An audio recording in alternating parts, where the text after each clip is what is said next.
Hello and welcome back. So Sprint 4 is underway and we're 4 weeks away from submitting our app to the App Store. We've laid a lot of the groundwork, some of the screens are up and running, and I want to show you our progress in this vlog. But before we get there, just in case you're brand new to this series, this is a raw and unscripted video format where I share our behind the scenes journey of our team trying to build apps for profit. So this vlog entry is dated March 6th, 2024. With that said, I hope you enjoy this one.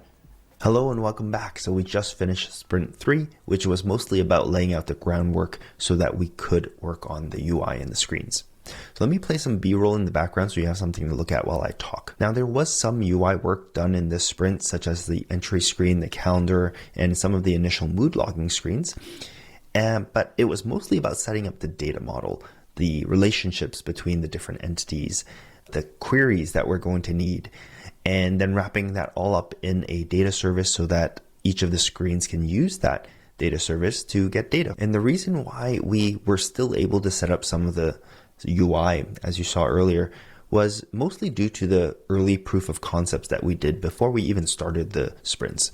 So we did some discovery work around the calendar and around things like the tags, which I think in the design world are actually called chips. And these are those little bubbles where you select the emotions. They're called chips. Because we worked on those separately in a different project, we were able to then port that functionality into this project when it came time to actually build the app. Let me bring you back to the app design for a moment, because I want to talk about the fact that there are not that many unique screens, right? We have the entry screen, which we saw was designed. I don't know about the cards. I don't think those specifically are built yet, but it is kind of a simple list.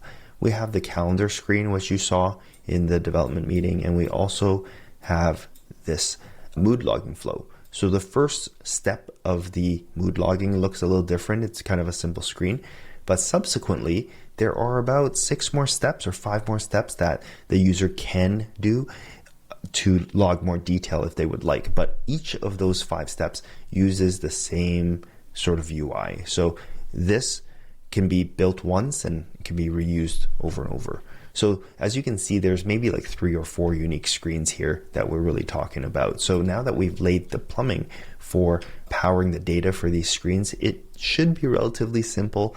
I know that's really dangerous to say, right? Should be relatively simple to set up the rest of the screens. Now, the other thing I want to talk about was a big decision, was that as a team, we decided to launch this app, or submit this app by the end of the month, specifically on April 2nd.